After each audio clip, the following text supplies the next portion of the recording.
Le déplacement pour Mayotte, il y a un petit peu plus d'1 an. Vous avez ramené ce type de cliché que vous nous avez fait parvenir ce soir. Je voudrais qu'on voit pour comprendre vraiment. Ça, c'est le matériel de la police. Ce sont les véhicules, on va voir les talkie-walkie ou autres types d'engins pour la police. Voilà les voitures dans lesquelles les policiers français font leur travail à Mayotte. En tout cas, c'était le cas il y a encore moins d'1 an. Oui, c'est ça. Et en fait, effectivement, c'est pas des photos que vous êtes allé prendre à la Fourrière. Ah non, c'est moi qui les ai prises. Ah non, voilà. Non, là, c'est une voiture de patrouille classique. En fait, quand les collègues partent en patrouille, ils partent à la guerre.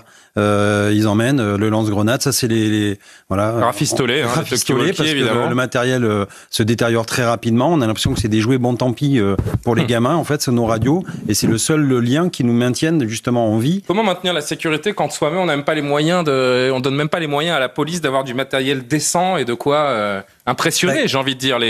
Parce que quand vous arrivez avec, pardon de le dire comme ça, mais avec une kangou cabossée sur un lieu d'émeute, a priori, vous faites pas peur à grand monde. Les voitures impactées, en fait, les collègues appellent ça des galets. C'est-à-dire que tous les jours, dès que vous avez une patrouille de police qui passe, les gamins prennent des cailloux, des galets et les balancent sur les policiers. Donc, en fait, si vous voulez, vous avez même des stocks de vitres en plexiglas parce qu'on est obligé de prendre de l'avance et tous les jours, on change les vitres.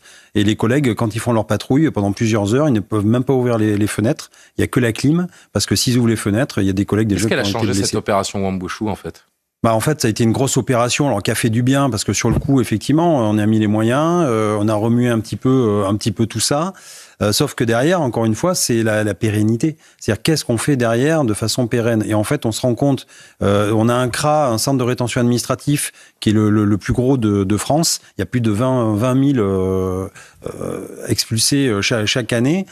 Sauf que derrière, en fait, on a aussi des personnes, des gamins, qui sont nés sur le territoire, qui ont la nationalité française, du coup, parce que c'est le droit du sol, effectivement, on en parle. Et du coup, ceux-là, on peut pas les ramener. Et en fait, ils sont livrés à eux-mêmes, c'est les enfants sauvages. Ils sont par bande, il faut vraiment le voir pour le croire. Vous êtes en Afrique, vous avez l'impression d'être dans des favelas au Brésil. Et en fait, vous avez des bandes de 20, 30 gamins qui se baladent comme ça et qui écument quelque part, effectivement, les gens, les villes. À 17h30, 18h, tout le monde part vite du boulot, rentrer chez soi parce qu'il y a des coupeurs de route. Et c'est vraiment la panique à bord. Et même nos collègues qui sont armés nous disent, moi je vais rentrer et si au cas où je me fais attaquer, je suis désolé, mais je me servirai de mon arme parce que c'est hors de question que je sois découpé à coups de machette, quoi.